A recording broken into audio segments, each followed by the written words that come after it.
Voilà, de retour pour la deuxième partie, toujours avec Christian Turing, toujours dans le monde libéral et dans la raison objective, on essaie de comprendre. Alors on a bien vu en première partie poser tous ces dysfonctionnements, on va dire, comment structurellement en fait le capitalisme, pour toutes ces raisons qu'on a expliquées, il nous mène à, on peut dire, à un effondrement presque assuré, en tout cas le chaos assuré en tout cas. Et toi, tu proposes, et c'est là qu'on arrive, tu proposes une société équilibre, t'appelles ça. Et donc tu penses que, alors par un changement total de paradigme, hein, parce que c'est clair, hein, c'est un changement de paradigme, on pourrait retrouver justement un équilibre dans la société. Alors ça passe par produire local, ça c'est très important. Tu parles aussi alors de localité autonome. Est-ce que tu peux préciser? Parce que moi j'ai compris de ton système, tu parles de localité. En fait, en gros, pour comprendre, tu définis 4 besoins qui sont le besoin primaire un peu, voilà, donc le logement, la santé, l'éducation, et le quatrième m'échappe, c'est... Le logement, la santé, la nourriture, bien sûr. Voilà, la nourriture. Voilà. Une fois, donc, ces 4 besoins primaires, en fait, doivent être assurés par une localité, c'est ça? Par une localité, oui, effectivement. Et donc, tout le circuit, enfin, et justement, ce sera des circuits courts.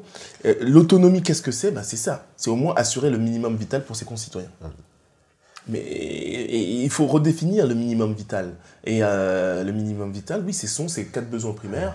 Après, c'est vrai qu'on pourrait élargir et on pourrait en discuter. Et c'est ça aussi, mon livre, c'est vraiment l'ouverture d'une discussion. Parce que finalement, le monde de demain, il se fera par l'échange. C'est pas, je suis pas Dieu le Père, c'est juste une vision.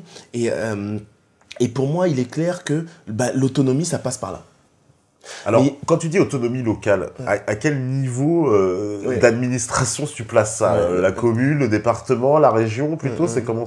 Parce qu'il y a des grosses différences aussi locales. En fait, c'est vrai que j'ai un processeur un peu mathématicien, et je dirais, c'est la plus petite localité capable d'assurer les 4 besoins primaires. C'est-à-dire que tu t'imagines, si on décide, cet appartement, voilà, c'est ma localité. Est-ce que je peux assurer mes 4 besoins primaires? Là, on aura du mal. C'est vrai qu'avec la technologie, c'est vrai que tu pourrais faire pousser des plantes quand même ici. Complètement. Mais même l'éducation, une fois que tu es enfermé, tu peux dire, ah oui, mais il y a Internet. Ouais, mais s'il y a Internet, il y a l'électricité, etc. Comment tu produis ton... Donc on va agrandir, Et donc, il y aura, c'est un moment, une collectivité assez grande qui pourra assurer ces 4 besoins primaires. Et après, il ne faut pas oublier non plus, il y a aussi la possibilité qu'une localité, c'est-à-dire qu'un endroit, ne soit pas en mesure d'assurer ces 4 besoins primaires. Oui, parce qu'il y a des grosses différences. Parce que, on va prendre, allez, je prends un département comme les Hauts-de-Seine, qui a un budget énorme, et puis je vais prendre le Lot, qui a un budget tout petit. Il pourra, peut-être, le Hauts-de-Seine, il pourra assurer mais des besoins primaires, des logements super neufs, super beaux, et puis l'autre, il va te dire, moi, je te fais des logements, mais avec ce que je peux, quoi. Des trucs en bois, enfin bon, je caricature, mais c'est un peu ça. Tu sais, ce qui est très intéressant là, dans ce que tu viens de dire, c'est que tu es reparti dans le paradigme que je veux effacer. D'accord. C'est que tu m'as reparlé de budget, tu m'as reparlé d'argent. Alors que moi, je te parle de besoins primaires. Parce que, et j'en parle dans le livre, et c'est quelque chose aussi que tu as oublié dans mon changement de paradigme, il y a aussi une révolution spirituelle. C'est-à-dire que même l'argent, on n'en a pas besoin. Oui. Alors...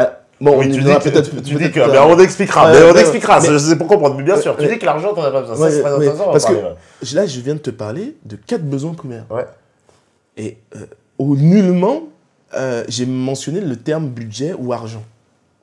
Nullement. D'accord. Comment on fait pour assurer ça? Oui, mais c'est là où il faut avoir cette capacité, et c'est pour ça que je parle de révolution spirituelle, à sortir d'un système qu'on nous a vendu. Il faut savoir que avant, on était capable aussi...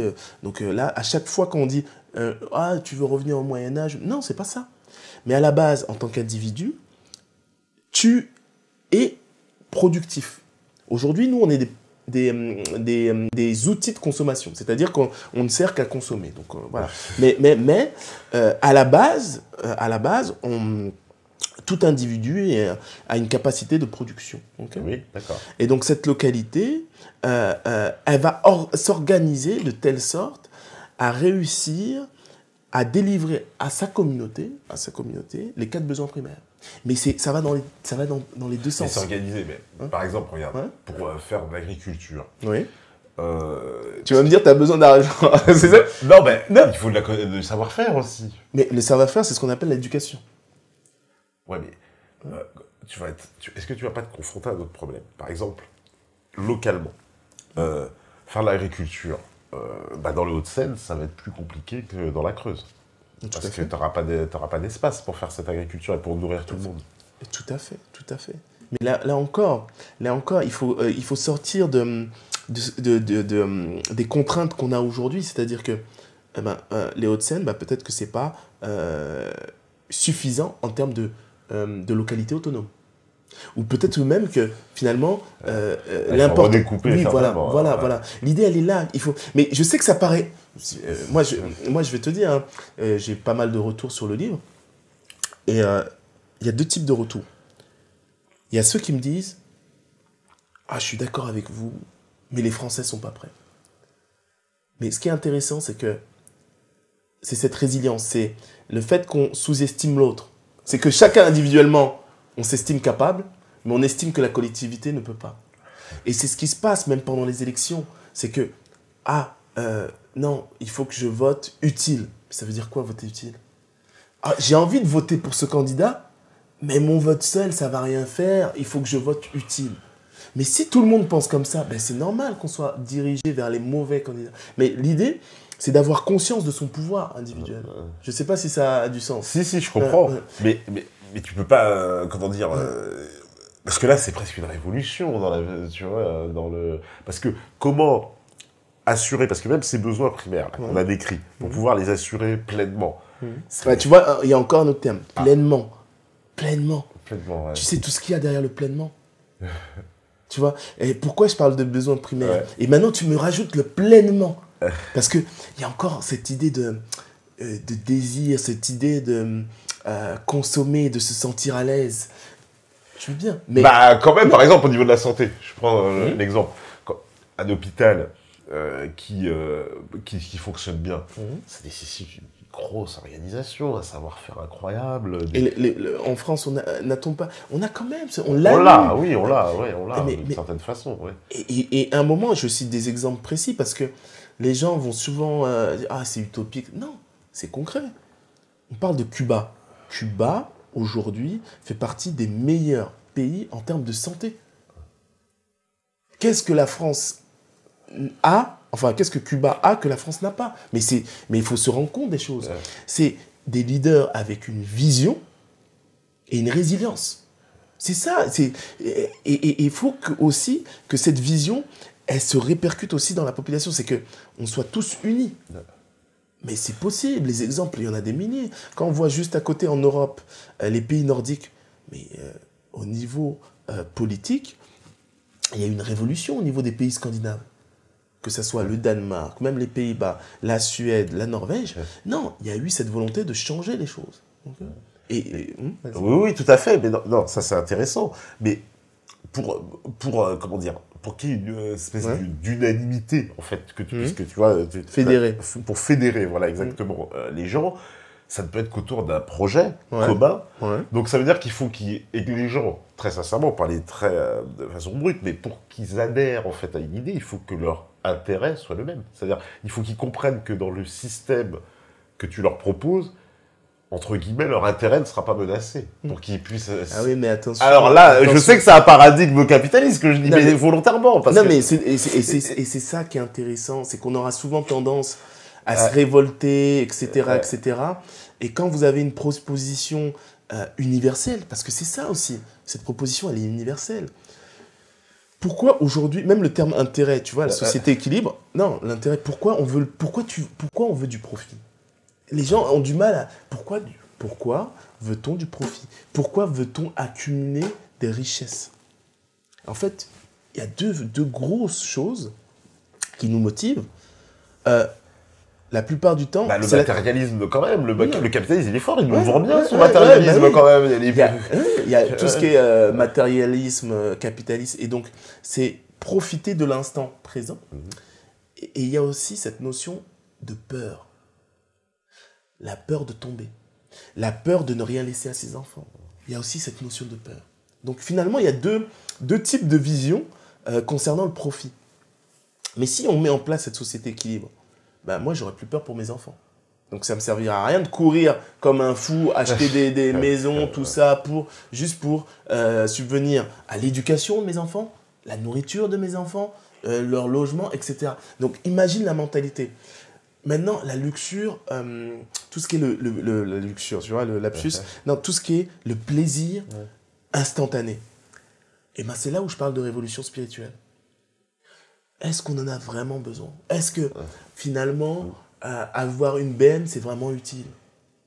Est-ce que finalement... Ouais, mais quand tu vas dire ça, je vais faire un avocat du diable. Non, mais c'est il va dire ça à un mec, un propriétaire de BM. Et moi, il va voir le mec qui roule en Clio. Mais je vais dire, il changera pas sa BM contre sa Clio, quoi. Tu vois. Oui, mais... Même si on va lui expliquer, oui, mais c'est mieux pour tout le monde qu'on ait des Clio. Ouais, mais bon, si je peux avoir une BM, pourquoi je changerais pour une Clio? Non. Et c'est pour ça que je parle aussi de ce réveil spirituel et de ce côté universel. C'est parce qu'à un moment, c'est comme on ne peut pas avoir le beurre et l'argent du beurre. Donc il faut quand même lâcher un peu le côté matérialiste. Là, non, parce que ça, c'est ancré quand même. C'est très profond, ça. Ça va être dur à dégager quand même. Mais ce que je dis aux gens, c'est que finalement, ce que je dis aux gens et ce que je dis dans le livre, c'est que le capitalisme libéral, tout ce processus de consommation et de surendettement, on nous l'a vendu. Donc finalement, si on nous l'a vendu, c'est qu'on peut nous l'enlever. Et si on a conscience de ce pouvoir, on peut aller très loin. Aujourd'hui, je vois, il y a des gens qui me contactent, il y a des gens qui ont cette même énergie, il y a des gens qui ouvrent les yeux. C'est très intéressant. Mais à un moment, ça ne sert à rien de se plaindre d'un système et de rester passif. Ouais. Ça ne sert à rien de se plaindre d'un système et de contribuer à ce dernier. Il faut faire ce recadrage, j'appelle ça recadrage de valeur, mais aussi ce réveil spirituel. Ouais. Mais quelque part, tu vois, parce que en plus, dans ton livre aussi, tu parles justement de ce problème de l'argent et tu dis, dans cette société équilibre, on va retirer, on n'a plus besoin, on peut se passer de l'argent. Donc on reviendrait, si j'ai bien compris, hein, de toute façon tu le diras, on reviendrait en fait à un système en fait d'échange basé sur un espèce des bons un peu, si je comprends bien, en fait on s'échangerait des choses qui auraient une valeur qu'en France, dans un territoire, comme ça on ne pourrait faire que on ferait marcher que l'économie du territoire. Ce qui était un peu le principe de la monnaie nationale quand même, quelque part. Ça rejoint quand même, parce que avec le franc, théorie, s'il y a des frontières, on ne pouvait pas non plus exporter ces francs, donc on est obligé de les dépenser ici. Ouais. En fait, pourquoi ça, c'est une étape transitoire. C'est parce que les gens, c'est vrai que la plupart du temps, on aime. On est à l'euro, on a du mal à sortir. Il y a des étapes transitoires. L'étape transitoire, c'est d'avoir ces monnaies locales, ces bons patriotes. Et pourquoi avoir ces bons patriotes? Parce que finalement, il y a un bilan comptable qu'on ne fait pas. C'est-à-dire que tous les candidats institutionnels ne vont jamais s'attaquer aux sources du problème. Jamais. Ils vont que s'adapter ou suivre le système. Okay? Les sources du problème, c'est vraiment en mathématiques. C'est-à-dire que si vous montrez l'état de la France à un comptable, jamais le comptable ne vous laissera, ou jamais un banquier ne pourra vous prêter de l'argent. C'est-à-dire que tous les plans proposés par tous les candidats institutionnels ne vont jamais régler le problème d'endettement de la France. Oui, parce qu'ils ne s'attaquent pas directement à la source du problème. Aux causes. Ça, on l'a déjà vu. On l'a déjà vu. Et donc, il y a un problème comptable. Donc maintenant, pourquoi j'insiste sur ces bons patriotes? Parce qu'il y a un problème aussi de lisibilité. D'être capable de tracer, d'avoir une traçabilité de ce que deviennent nos impôts. Nos impôts financent des activités privées. Et on confond, par exemple, un terme il y a des facteurs justement qui essayent d'estimer la santé d'un pays qui n'ont pas de sens, c'est le taux d'endettement par PIB, par produit. Et ce que j'explique, ça n'a pas de sens en fait. Tu le décryptes ça. Ça n'a pas de sens, c'est-à-dire que, ok, ma dette, elle est nationale. Ok, ça, c'est clair. Mais mon PIB, ma production intérieure brute n'est pas que nationale. Donc pourquoi mettre en face ma dette nationale et mon PIB? Ben, en fait, c'est un leurre. C'est un beau leurre. Ah ouais, c'est pas trop grand. Mais non, on sait très bien que la France n'est plus... le gouvernement français n'est plus acteur de son économie. C'est-à-dire que si on avait encore des grandes entreprises nationales qui étaient les gros moteurs de l'activité économique française, on pouvait trouver un petit parallèle. Mais aujourd'hui, on a vraiment du mal. Et donc, quand l'argent sort de la poche du gouvernement français ou de la localité, on ne sait plus où il va. Et d'où l'intérêt de ces bons patriotes. Réussir à avoir une claire visibilité. Avec ces bons patriotes, je suis sûr de financer une production française. L'idée, c'est une idée simple. Je pense qu'il y a déjà des candidats qui ont des idées un peu similaires, mais c'est une idée simple. Oui, voilà, c'est-à-dire que donc ces mots, ils seraient valables, quoi, local, national aussi, parce que toi, tu es beaucoup sur le local. Tu penses que oui, parce le que local j'ai pas envie. Il y a beaucoup de raisons pour ça. J'ai pas envie de. Déjà, j'ai pas envie de définir exactement une localité. C'est pas des frontières, c'est pas une superficie. La localité, si je devais la définir d'un point de vue mathématique, c'est le plus petit ensemble capable de subvenir aux besoins primaires des habitants de la localité. Ça suppose quand même une réorganisation administrative, quand même, un peu. Oui, mais là, on n'est pas à une chose près. Là, je demande un effort surhumain. Je vous demande d'oublier le capitalisme. Donc, on peut voir beaucoup plus loin. Mais ce qu'il faut aussi, et c'est ça que j'essaie de faire avec le livre, ce n'est pas de l'utopie, ce n'est pas un rêve. C'est quelque chose qu'on peut faire, mais il faut qu'on soit unis, il faut qu'on soit capable d'avoir cette résilience. Moi, quand j'ai écrit ce livre, quand j'ai quitté la City, quand j'ai décidé d'entreprendre en France, j'aurais pu entreprendre à la City. J'avais une idée, une vision. Et j'avais envie que mes enfants puissent vivre dans une société équilibrée. Et derrière tout ça, il y a un éveil spirituel interne. C'est-à-dire, je me suis posé des questions existentielles et j'ai trouvé plutôt des réponses universelles. C'est-à-dire, je me suis dit, non, c'est pas lié à mon existence propre. C'est qu'est-ce que je peux faire de mon existence pour lui donner un sens universel. Mais est-ce que dans cette société, donc ça veut dire qu'on se passerait de l'argent, donc d'une valeur d'échange. Comment est-ce qu'on va, entre guillemets, spécialiser et justement évaluer si on n'a plus de référent, justement? Non. Alors, il y a deux choses différentes. Il y a l'argent qu'on appelle monnaie. Ouais.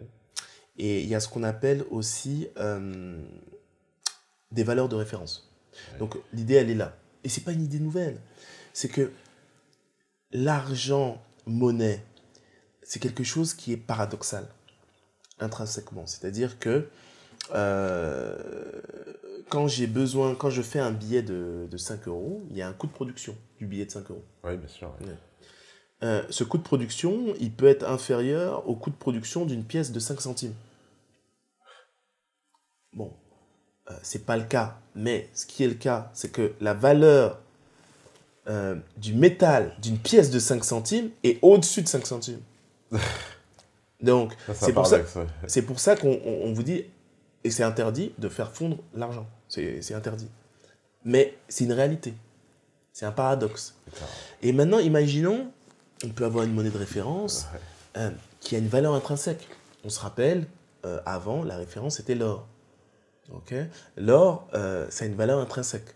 Un billet, qu'est-ce que c'est qu'un billet? En fait, c'est juste un morceau de papier, une dette en fait. C'est une dette. C'est une dette, oui, marquée sur un papier. Ouais, en gros, c'est la banque qui dit je m'engage à donner tant à monsieur. Voilà. Et donc, peut-être pas revenir à l'or, mais pourquoi pas quand on y pense? L'or, au moins, il y a un rationnel physique. Ouais. Voilà. Et l'idée, elle est là. C'est d'avoir quand même une valeur de référence intermédiaire et puis toujours arriver à ce juste prix. Donc ça, c'est lié à mon métier, mais c'est ce qu'on appelle le fair price, fair value. Le prix juste. Ouais, le prix juste. Et donc, en gros, l'idée, c'est ça, c'est la société me donne quelque chose. Maintenant, me donne mes besoins primaires, maintenant c'est à moi de lui rendre. Donc le citoyen, il a aussi un devoir à faire. Et donc, il s'engagerait pour travailler pour la communauté, en fait. Bien sûr. Au lieu de travailler pour un patron, en gros. On travaillerait pour... Au lieu de travailler pour son propre intérêt. Et après, ce que j'essaie d'expliquer dans le livre, c'est que on va arriver, il y aura des castes naturelles. Et c'est ça qui a l'air un peu dommage, parce que mon discours anticapitaliste, donc on aurait souvent tendance à dire qu'il est communiste. Mais attention, il y a toujours, je montre la nécessité d'avoir des castes finalement. Et donc, la lutte des classes n'est pas forcément... c'est pas parce qu'on est anticapitaliste qu'on est pour une lutte des classes. Il y a une lutte, il y a des classes naturelles qui vont se former. Qui vont se dégager du système, quoi, naturellement. Oui, naturellement, c'est-à-dire que déjà, même au niveau de l'éducation, étant donné que on veut garder cet équilibre, entre guillemets, spirituel, et ben, il y a des garde-fous. Et donc, il y aura une caste de garde-fous. Comme on le voit aujourd'hui. Aujourd'hui, la course à la compétitivité entraîne une course vers la technique ou la technologie. Ouais, bien sûr, ouais. Mais cette course, même cette course à la technologie, elle a plus de sens finalement. C'est-à-dire que on va vouloir toujours le processeur le plus vite, on va vouloir toujours plus de mémoire, voilà, conduire toujours, une espèce de course folle un peu, qui n'a pas de sens, quoi, une technologie un peu folle. Et ce qu'on confond souvent, c'est... souvent on parle de quoi, je ne sais plus, je l'ai entendu la dernière fois, il y a eu un placement, souvent on parle de placement de produit. Oui, placement de produit. Ouais, il y a eu un placement de concept, et lors d'une conférence de start-upers, quelqu'un m'a parlé de l'économie de la connaissance. Oui. Et c'est quelque chose de beau, de gentil, mais c'est quelque chose qui n'est pas défini avec un contexte. Donc c'est quelque chose que vous aurez du mal à juger ou à critiquer, puisqu'il n'y a pas de contexte derrière ce concept. Ouais, ce concept. D'ailleurs, je ne sais pas trop si ça veut dire économie de la connaissance. Non, mais c'est aussi un peu fait exprès. Ouais. Et justement, il faut faire très attention. Avancée technologique ne veut pas forcément dire que la connaissance utilisée pour l'avancée technologique est la producteur de croissance. En fait, ce qui est producteur de croissance, c'est le marketing. Et ce marketing utilise l'avancée technologique comme excuse. Ah oui, mais regarde, ton téléphone, il est 2 fois plus vite, il est mieux, il est plus rapide. Mais finalement, on s'en moque. Ça va tellement si vite qu'aujourd'hui, on s'en moque. Donc, il faut faire vraiment attention. Et il faut construire ces garde-fous, en fait. Ces garde-fous. Et donc, cette classe, moi, je l'identifie aussi. Ce sera des problématiques. Et donc, il y aura... Alors, mais ça veut dire que, en tant que citoyen, donc, les besoins primaires assurés par la communauté, toi, tu rends, on va dire quoi, service à la communauté en faisant autre chose, en occupant un autre métier, par exemple. Ça peut être ça. Oui. Et il y a beaucoup de problématiques qui vont apparaître, c'est-à-dire le déterminisme au niveau des métiers, parce que la localité aura peut-être des besoins, comment on va sélectionner l'éducation, comment on va sélectionner l'orientation des jeunes. Et surtout, c'est clair qu'on aura besoin de pluridisciplinarité, c'est-à-dire que on ne pourra pas se limiter qu'à des métiers théoriques. C'est-à-dire que chacun devra, à un moment, savoir faire quelque chose de concret pour assurer les besoins primaires. Peu importe que vous soyez Einstein ou whatever, à un moment, vous devez avoir un minimum de compétences pour maintenir l'autonomie de la communauté. Et ceux qui seront incapables, parce qu'il y en aura, on fera quoi avec eux alors? Incapables de quoi? D'occuper un poste pour rendre service aux autres, quoi. C'est fou qu'on soit capable d'imaginer que quelqu'un soit incapable... qu'on soit capable d'imaginer que quelqu'un est incapable, mais pas capable d'imaginer que tous ensemble, on puisse changer le monde. Ça, c'est fort, hein. Ça, c'est fort. Ça, c'est fort. Cacher un peu, si... Je suis désolé. Pour les auditeurs. Voilà. Je suis enrhumé, je suis désolé. Non, ils vont comprendre. Non, c'est horrible. Et... non, parce que, oui, c'est ce que tu dis est exact. Je fais exprès l'avocat du diable, mais c'est vrai, on est incapable d'imaginer qu'il y a des gens incapables, mais est-ce que tous ensemble, on a parce qu'on a du mal... On a toujours du mal à voir les actions collectives, tu vois, parce que Tu vois, tu as parlé de fédérer, mais on se dit, bah, pour fédérer les gens, il faut qu'il y ait un fil conducteur. Ouais. Et quel va-t-il être, ce fil? Et on cherche toujours cette carotte, c'est-à-dire que il y a toujours ce côté. Ouais. Mais quel est mon intérêt? Exactement. Tu vois, Bah, un peu, mais ouais, mais... je pense que les gens raisonneront comme ça, quoi. Ouais, non, mais j'ai eu pas mal de. Quel est mon intérêt? Ouais. Mais moi, je leur dis souvent, mais c'est vrai que l'exemplarité, parce qu'il y a ça aussi. Si demain, quelqu'un fait un geste fou, on va le trouver fou la première fois, puis il y en a deux, trois qui vont faire le même geste, etc. Il y aura quelque chose qui va émerger. Mais revenir en France, pour moi, c'est déjà vu comme de la folie, entre guillemets.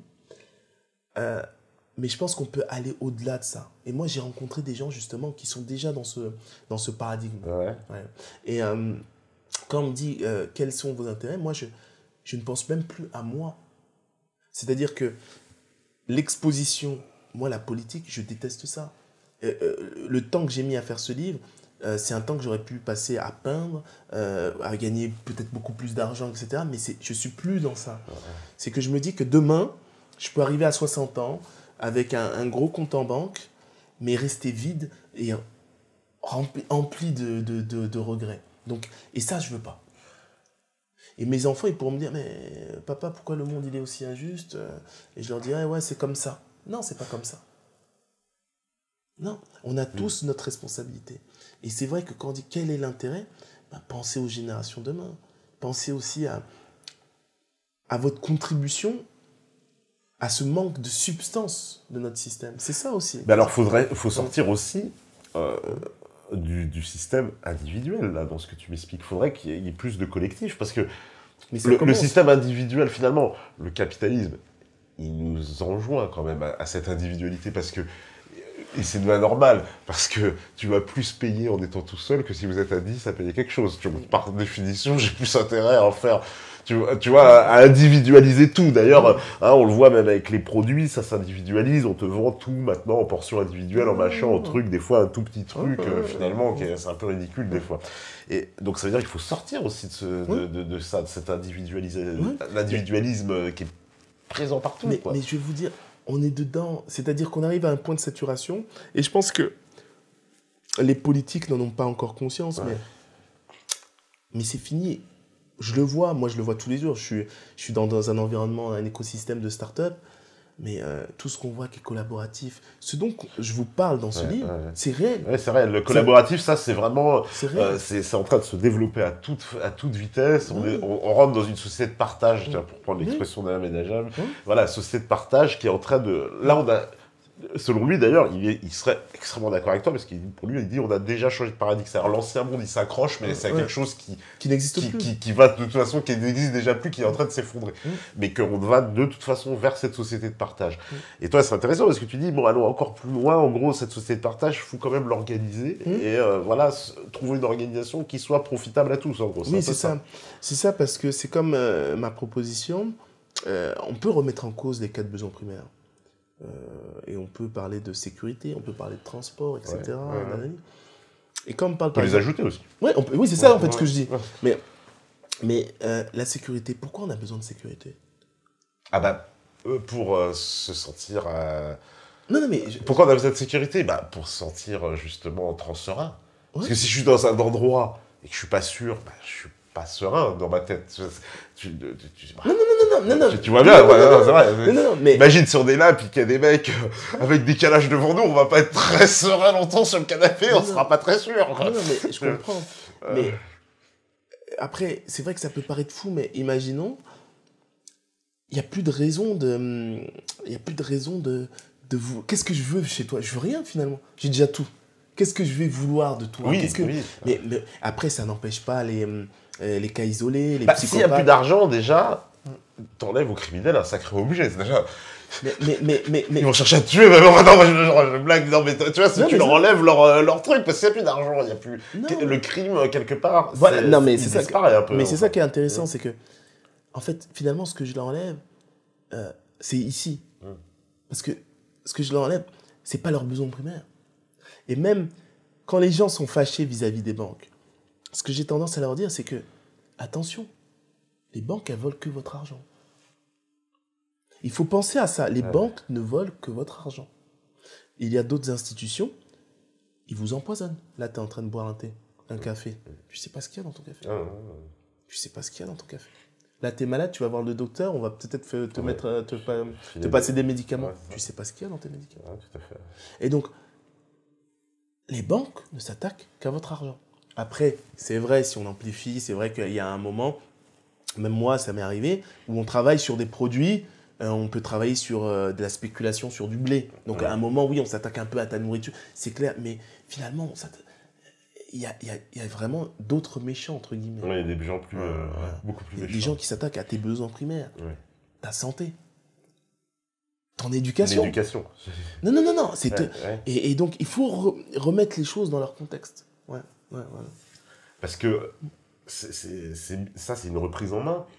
Mais politiquement, comment ça s'articule tout ça? Parce que c'est... Donc, politiquement, oui, en fait, qu'est-ce que tu... Comment politiquement tu organises ça? Parce que moi, je comprends bien, tu vois, effectivement, d'assurer les besoins primaires à un niveau local, avec un circuit court. Ça me fait penser d'ailleurs au film de Colin Serrault qui disait solution locale pour un problème global, etc. Justement, qui a parlé qu'il fallait relocaliser, mais de façon locale, et que c'était ça aussi une solution qui était à la fois anti-mondialisation et pérenne pour justement les localités, quoi. C'était la solution pour la planète, en gros. Mais quand j'ai insisté sur ce titre raison objective, c'est juste pour te dire que moi, ce que je voulais, c'est qu'un enfant de 14 ans, il puisse lire, il comprenne. Et si plus tôt les jeunes ont conscience de leur pouvoir, mais d'ici 2-3 générations, c'est fini. C'est fini. Parce qu'il n'y a rien de... C'est du bon sens, c'est du bon sens. Il n'y a pas de... c'est du bon sens. Si je produis ma nourriture à côté, bien sûr, je sais comment je l'ai produit. Je sais que je pollue moins. Oui. Je sais qui a travaillé. Oui, le paradoxe d'ailleurs au passage des mondialistes écolos qui te disent l'écolo-mondialisme, mais tu fais venir des patates de l'autre côté de la planète en bouffant du carburant, des machins, tu fais travailler des esclaves dans les rizières. Bon, ça c'est au passage pour les écolo-mondialistes parce que c'est un peu contradictoire, je trouve. Mais... C'est un peu contradictoire, mais c'est les gauchistes libertaires. Bon, ils sont sur la même ligne, oui. Alors que c'est complètement contradictoire sur le plan des valeurs qu'ils prétendent défendre, quoi. On défend des valeurs, oui, je suis pour l'humain, je suis pour machin, mais t'es pour qu'on importe des produits venus de l'autre côté au nom de l'idéologie, parce que ça se tient même pas en plus d'un point de vue économique, parce qu'on peut démontrer que c'est pas très fiable économiquement. Exactement. Moi, à un moment, c'est vrai qu'on est un peu dépassé, c'est-à-dire que bon sens et sens commun, j'aimerais que tout le monde puisse au moins avoir le minimum d'argumentaire pour remettre en question tout ce qu'on lui vend tous les jours. Je reçois des emails me disant que j'ai adoré votre livre, mais c'est vrai que j'ai jamais pris conscience, mais j'ai pas le temps de réfléchir en fait. Je fais que d'absorber en fait. Et c'est ça, on est devenus des produits. Moi, j'imagine quelqu'un qui passe sa journée sur BFM, c'est un peu dur. Mais ça, parce que c'est vraiment, tu vois, sortir de l'individualisme, sortir du matérialisme. Je vais être très méchant peut-être pour les gens, mais pour moi, les gens, ils en sortiront que s'il y a une grande crise et qu'ils n'ont plus le choix. Je ne les vois pas, en fait, abandonner leur mode de vie. Tu comprends? C'est ça que j'ai du mal à imaginer, je le dis franchement. Et là, ce que je dis souvent aux gens, mais quand vous n'avez plus le choix, c'est trop tard. C'est ça qui est extraordinaire. Parce que quand on n'aura plus le choix, en fait, ce sera plus un choix, justement. Mais oui, donc, c'est l'argumentaire que vous allez élaborer, aussi objectif soit-il, et dans un contexte biaisé. C'est-à-dire que quelqu'un perd un match et dit ouais, mais de toute façon, tout le monde se dope. Oui. Non, on va pas l'écouter. On va pas l'écouter.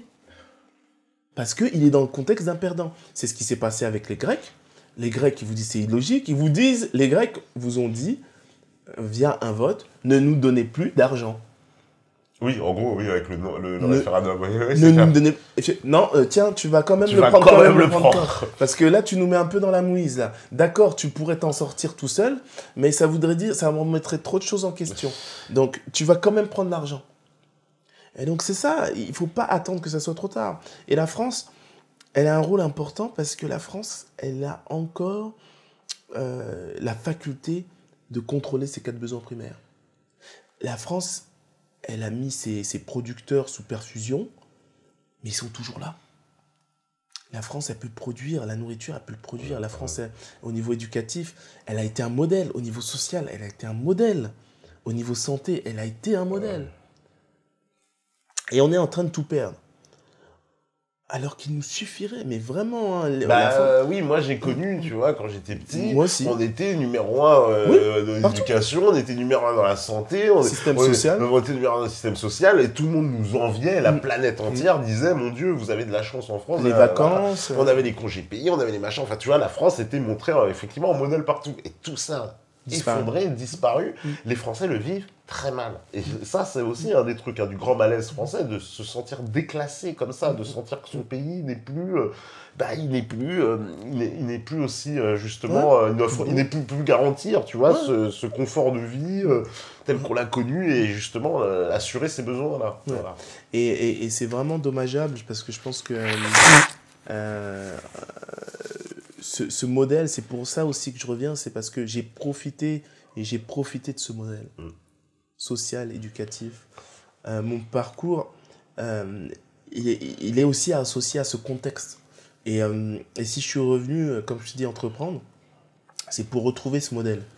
Que ce soit Afrizia ou Buripo, ces deux entreprises, c'est pour changer les lignes, redonner le pouvoir au peuple et recadrer ce que les politiques aux plus hautes instances n'arrivent pas à faire. Voilà. Ouais, parce que l'échec, alors, un petit mot justement, pourquoi c'était l'échec des politiques? Corrompus à ces banquiers, corrompus devant ce système, c'est quoi? Ils touchent là, évidemment leur intérêt en demain, mais c'est pourquoi cet aveuglement, ce déni total sur ces questions-là où effectivement on ne va pas assez dans le fond du débat et qu'on est un peu comme à chercher à colmater les brèches sans jamais réfléchir pourquoi ça se fissure. Non, moi j'ai beaucoup réfléchi et en gros, il faut vous dire que déjà Giscard pensait déjà que la France était morte. Donc ça remonte à loin. Il pensait déjà que la France était morte. À l'époque où il était président. Et en fait, ce que j'essaye de dire, c'est que c'est pour ça que je parle de résilience, je parle beaucoup de spiritualité, c'est que, en fait, on aura beau parler, oui, il y a un contexte, il y a des lobbies, il y a des pressions, oui, il y a les institutions qui sont dures à déplacer. Tout est lié à la résilience et à la conviction de l'homme, du gouvernant, en fait. Tout est lié à ça. Tout est lié à ça. Quand vous regardez Cuba, quand vous regardez même ce qu'a fait Kadhafi, parce que Kadhafi, il a mal fini, ok. Mais le système social libyen, personne n'en parle aujourd'hui. C'était le pays purgé d'Afrique, il faut quand même le préciser. Il y avait un système social très développé, dans tous les sens, etc. Bien sûr. On a beaucoup parlé ici, en tout cas, mais c'est vrai que, tu as raison, qu'on parle souvent le côté fantasque un peu de Kadhafi, mais pas du tout des bons aspects. Oui, et donc ça, il faut savoir remettre les choses dans leur contexte. Et tout ça, c'est lié à une résilience, à une vision. Il faut savoir que ce que j'explique aussi dans le livre, c'est que quand vous ne respectez pas les règles du système, vous êtes un pays terroriste. Ah oui. Alors ça, c'est très intéressant. C'est-à-dire que le système, moi, j'ai cette objectivité de voir qu'il ne marche pas, donc je ne veux pas me mettre dans le système. Si tu veux pas être dans le système, hein, donc ça c'est les traités de commerce internationaux, bah, si tu veux pas être dans le système, tu es potentiellement un pays terroriste. Mais pourquoi? Ah oui, bah, potentiellement, bah, tu peux financer des terroristes, tu peux être un pays où on blanchit l'argent, etc. Alors que non, moi je vois que le jeu, enfin, je sens que c'est pas bon, enfin, ça me sert. Et puis on tape dessus systématiquement. Les pays qui sont finalement les moutons noirs. Hein, Mais aujourd'hui, le monde change, on sent qu'il y a quand même une pluralité, on sent qu'il y a maintenant, il y a beaucoup d'aléas, c'est-à-dire qu'il y a beaucoup de... que ça soit l'élection de Trump, que ça soit en Angleterre, le Brexit. Le Brexit. Au Parti travailleur, on a affaire à quelqu'un qui est même anti-monarchique. Donc c'est attention, ça va loin. Oui, Corbyn. Oui, Corbyn. Oui, hystérique, complètement hystérique. Et donc, on sent que les mentalités changent, on sent que y a quand même un virage qui est en train de s'opérer, et les possibilités, elles sont là. Aujourd'hui, moi, je peux te dire, aujourd'hui, je sais qu'il y a des partis dont on ne parle pas dans les médias, mais il y a des partis qu'on ne parle pas, mais je les vois faire 10%. Facile. Ouais. Facile. C'est-à-dire que mais les partis institutionnels, ils n'ont même pas conscience. Ouais, qui vont se prendre une claque. Moi aussi, je le sens un peu comme ça. C'est tellement... histoire d'une claque annoncée, chronique d'une claque annoncée. Mais bon, on verra. Mais c'est vrai que tout va se jouer dans la résilience. Et cette conscience aussi du peuple, de la société civile, qu'elle a sa responsabilité. Ouais. Ouais, mais les gens se sentent un peu dépités, il faut bien le dire. Ils se sentent un peu impuissants, même, limite. Comment faire comprendre, alors, à ce moment-là, aux gens, qu'ils ont quand même un pouvoir? Parce qu'en fait, tous les gens se sentent impuissants. Les gens, tu vois, tout à l'heure, on a parlé, tu vois, justement, du truc collectif, mais collectivement, on se sent aussi impuissant en disant, mais quelle puissance on a, moi, à mon échelle, pour influer sur ce système qui est, tu vois, c'est presque la fatalité en disant, mais de toute façon, je ne peux pas m'y opposer, quoi. Moi, je vais te répondre simplement. Hein. Moi, je suis passé par l'entrepreneuriat, personnellement. Ouais. J'ai créé Afrisia. Donc, Afrisia, c'est une application qui fait du référencement de valeur. Ouais. Et donc, c'est assez intéressant parce que la nouveauté, elle est dans cette notion de valeur, de label. C'est que je veux redonner à la société civile la possibilité de contrôler son processus de consommation. C'est-à-dire que chaque fois que tu consommes, finalement, tu fais un acte citoyen. Oui. Et tu finances peut-être des valeurs qui t'oppressent. Tout à fait. Donc, l'idée, c'est la suivante. Tes valeurs, ça peut être 100% français, 100% local ou bio. Tu veux aller dans une épicerie, et ben, toutes les épiceries qui sont associées à ces valeurs vont apparaître sur ton application, sur ton téléphone.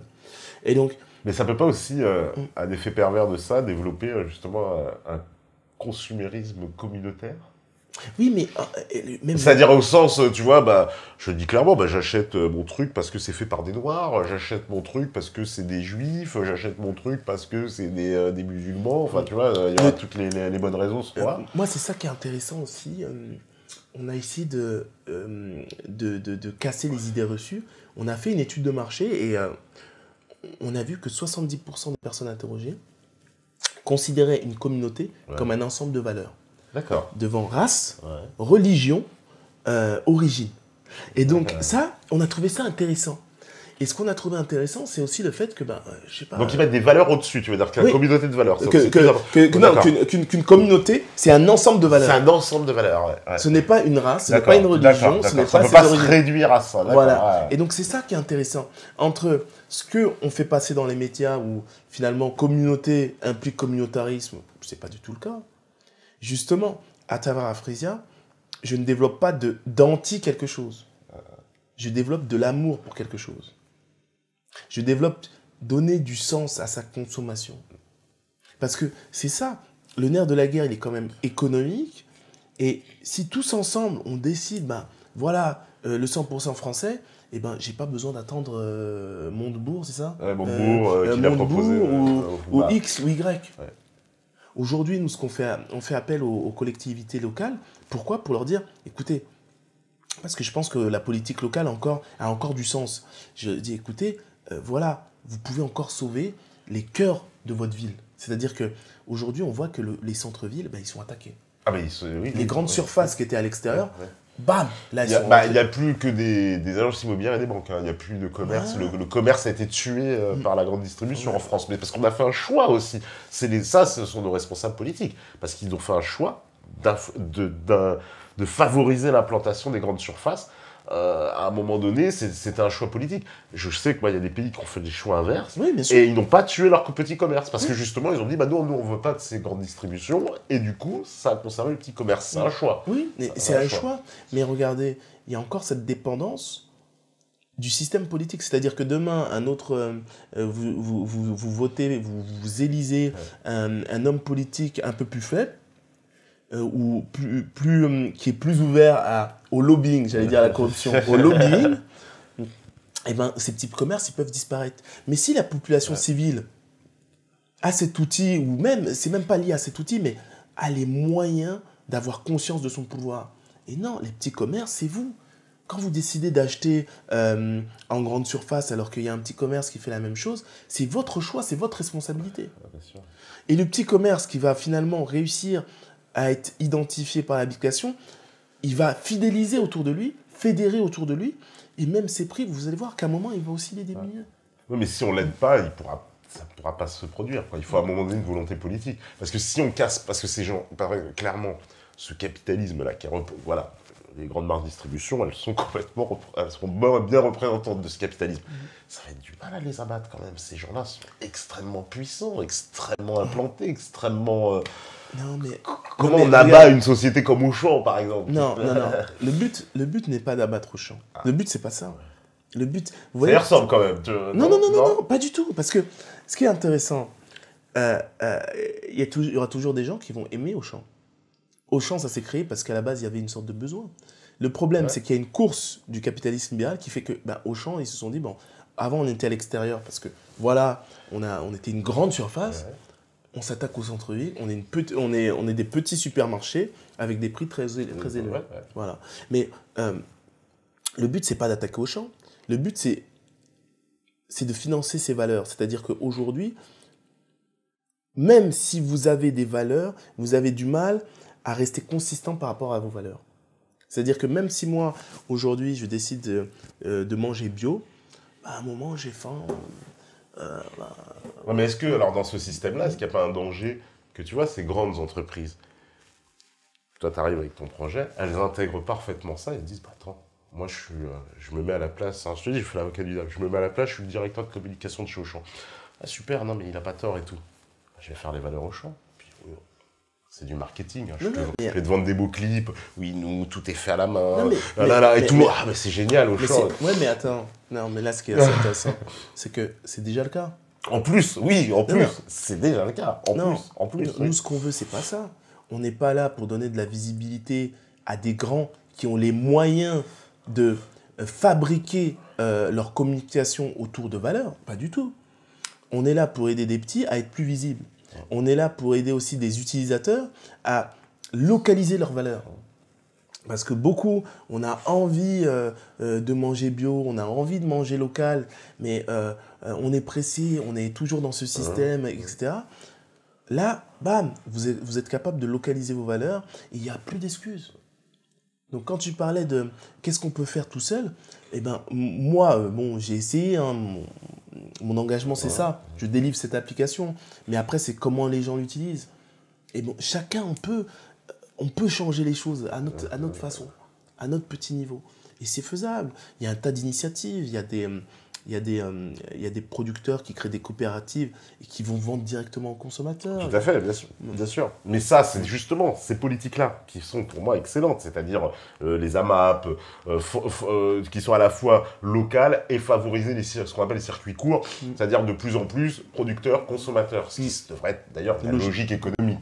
Hein, voilà. Donc en logique économique, pour en plus même le consommateur avoir le meilleur prix, il y a moins d'intermédiaires, on arrête d'engraisser des gens qui servent à rien, parce que c'est quand même ça un peu toute la chaîne de distribution, il y a quand même des sacrés parasites, alors que l'agriculteur, in fine, en plus, ce qui est fou, c'est que l'agriculteur, en plus, lui, est le maillon faible, le lésé de l'histoire, parce que quand il va vendre son litre de lait à 1 centime, vous allez le retrouver au supermarché à 1 euro.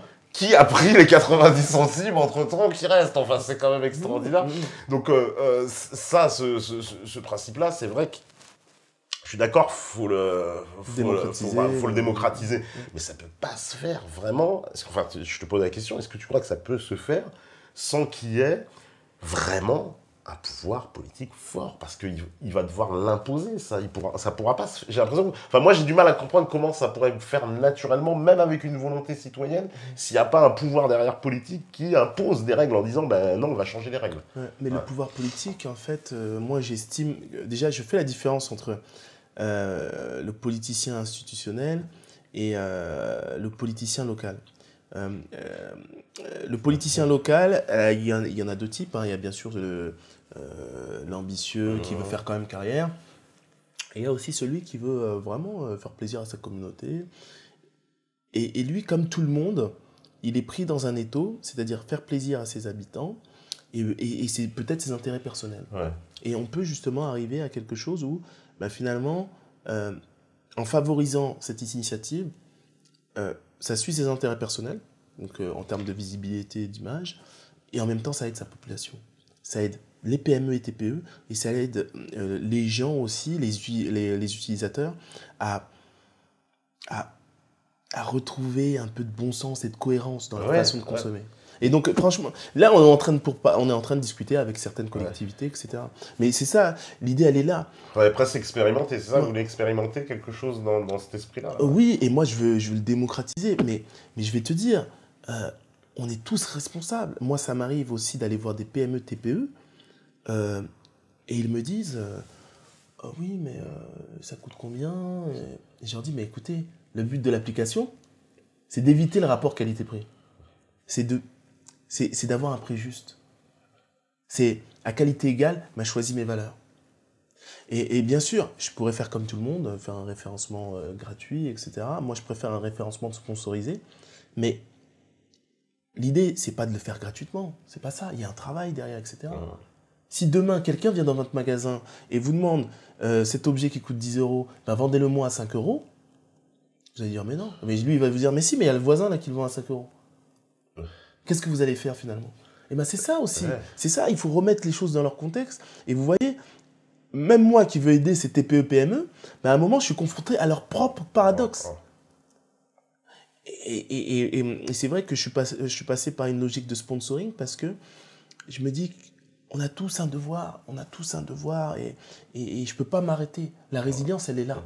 Et on doit tous faire preuve déjà de conscience par rapport au pouvoir qu'on a sur la société et être capable aussi d'être consistant par rapport à soi-même.